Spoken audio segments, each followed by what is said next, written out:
Hi guys! Magandang buhay! Kumusta kayong lahat?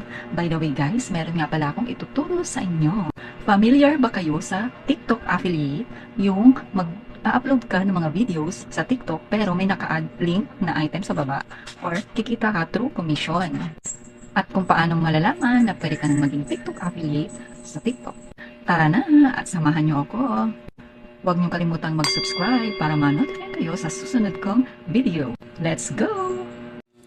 Guys, eto, punta muna tayo sa main account ko kay TikTok at makikita nyo yung pangalawang basket. Ayan, i-click nyo yan. Tapos makikita nyo yung product marketplace. Pag na-click nyo yung product marketplace, yan ang makikita nyo. Pag may nakikita kayong may earn, so ibig sabihin, pwede na kayong maging affiliate ni TikTok. I-click nyo lang yung ad. Then mapupunta yan sa showcase. Ayan, click lang natin yung ad. Automatic yan na sa showcase na. So, ayan. Tingnan natin sa showcase. Ayan. Nandyan na siya sa showcase, guys. Yung manage products at showcase ay iisa lang po yun. So, ito guys. Balik tayo kay TikTok ulit.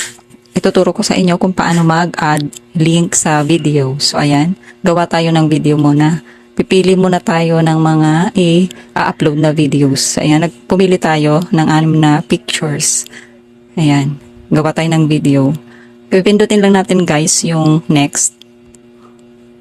Ayan, gawa muna tayo ng mga tags.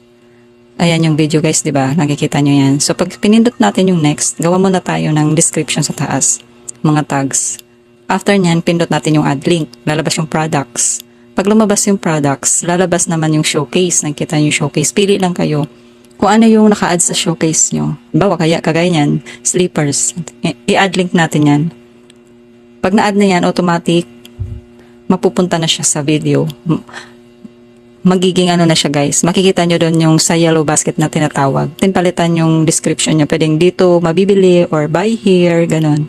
So, ayan na guys. O, diba? Ganun lang kadali. Tapos, i-post nyo na sa TikTok.